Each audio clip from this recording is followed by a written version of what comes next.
We read in history books that countries fight for their freedom and democracy. Countless freedom fighters risk their lives for their nation and its democratic values. You will find many such stories from the French Revolution, the American Revolutionary War, and the Japan independence movement. But these books also offer a warning. Freedom, democracy, peace, and freedom of speech can be easily snatched away.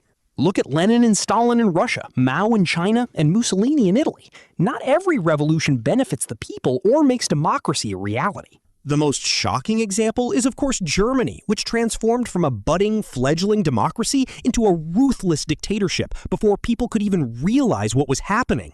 We learn from Germany's history that the foundation of democracy is not as strong as we assume.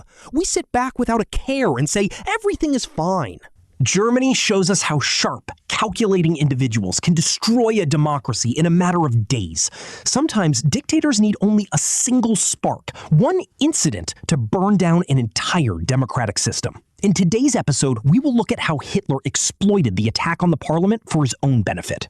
He found opportunity in crisis, silenced the opposition, passed laws at whim, and became the supreme leader of Germany with unlimited power.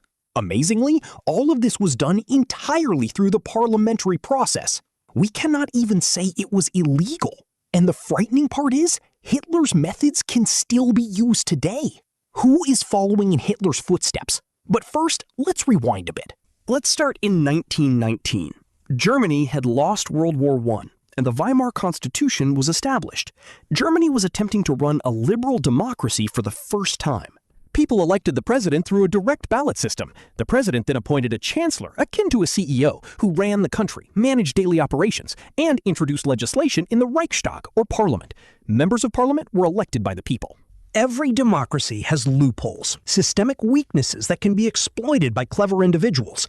Germany's democracy was no exception. The German president held powers that allowed him to dismiss the chancellor or the cabinet, dissolve parliament, or even invoke Article 48 during a crisis to issue emergency decrees. In other words, if the president abused his power, there was no one to stop him. Hitler knew this and went to work. He had an insatiable hunger for power. In 1923, Hitler attempted the Beer Hall Putsch, a coup to seize power. He failed and was jailed. Hitler was lucky. A stroke of bad luck for the entire world. He was released in just a few months, despite a 5-year sentence. This time, he was smarter. He decided to come to power legally, through the mainstream, so Hitler got back to work. He quickly rose to become the leader of the National Socialist German Workers' Party, the Nazi Party. People were drawn to his provocative speeches. He blamed those who signed the Treaty of Versailles for the country's suffering.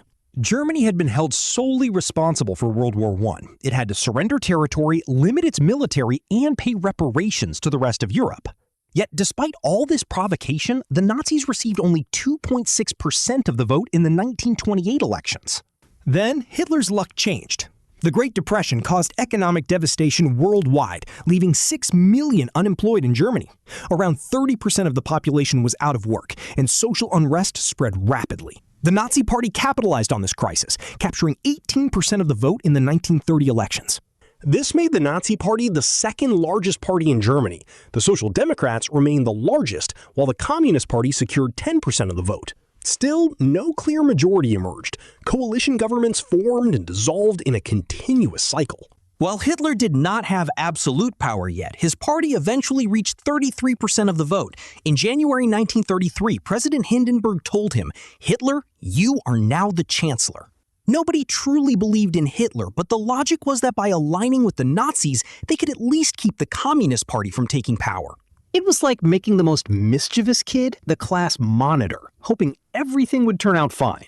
With elections scheduled for March 5th, it looked like a single party might finally win a clear majority. Unfortunately, Hitler had other plans. On February 22nd, using his authority as chancellor, Hitler immediately integrated 50,000 Nazi stormtroopers into the police force as an auxiliary unit. They were essentially the party's enforcers, and now they wore official badges. Next, the Communist Party headquarters was raided. The media spread news that the communists possessed anti-national materials, claiming they were planning an attack. The country was portrayed as being in grave danger, saved only by the Nazi Party and by Hitler. Then, just 3 days later, at 9 p.m., the sound of breaking glass echoed through the Reichstag. Soon after, flames became visible. The German parliament was on fire. It took hours to extinguish, leaving the building severely damaged. Police arrested a Dutch construction worker found nearby. A few hours after that fire, on the night of February 27th, the fate of Germany, Hitler, and World War II was sealed on February 28, 1933. Because of that single fire, the destiny of Germany and the entire world was about to change. On February 28th, Hindenburg invoked Article 48. Freedom of speech, the right to assembly, freedom of the press, and privacy were instantly wiped out in Germany. Wiretapping, mass arrests, and torture became completely legal. In the previous year's elections, more than 80 communist leaders had been elected to parliament. Hitler began arresting them, labeling it a conspiracy. Consider what happened. A fire broke out, blame was placed on the communists, they were arrested, and 80 parliamentary seats suddenly became vacant. With the opposition effectively dismantled, Hitler did whatever he pleased while everyone else sat in jail. Within a month of the parliament fire, and while the opposition was being crushed, the Reichstag passed the Enabling Act on March 23rd. This act transferred full legislative power to Hitler and his cabinet, placing the entire political system into the hands of a few individuals. Incredibly, this transfer of power was executed through legal and constitutional means. When President Hindenburg died in 1934, Hitler drafted a new law to make the government run more efficiently. This law merged the two highest offices, effectively destroying the system's checks and balances under his sole control. The powers of both the president and the chancellor now rested entirely with Hitler. Some critics at the time asked how checks and balances could survive in a democracy if Hitler held all the power. They were quickly silenced when it was shown that Hitler had ratified this step through a national referendum. If the public agreed, who could question it? The spark that set the parliament on fire set Hitler's meteoric rise in motion. That fire did not stop burning until Hitler finally admitted defeat. By then, half the world lay in ashes and millions were dead. If the parliament had not caught fire, would Germany and the world have been saved from Hitler? That remains a matter of debate. But because of that single incident, Germany's democracy short-circuited with extraordinary speed, and Hitler rose to power just as fast. It is highly possible that Hitler and the Nazi Party were actually responsible for setting the fire. While the Nazis blamed the communists and took full advantage of the situation, recent research indicates that one individual could not have done it alone. It may well have been an inside conspiracy. After the collapse of the Soviet Union, archival documents came to light, confirming once again that neither the communists, Russia, nor any other organized outside plot was behind the fire. Since the original investigation was conducted by the Nazis themselves, it was remarkably easy for them to cover up the truth. In 2008, 75 years after the incident, the Dutchman was officially exonerated, with a ruling declaring that what Hitler did was unlawful. But no court can ever pardon Hitler for his atrocities. Can we learn from Hitler? Can we see that destroying a democracy is not difficult for a dictator? Do we see this trend in the world today?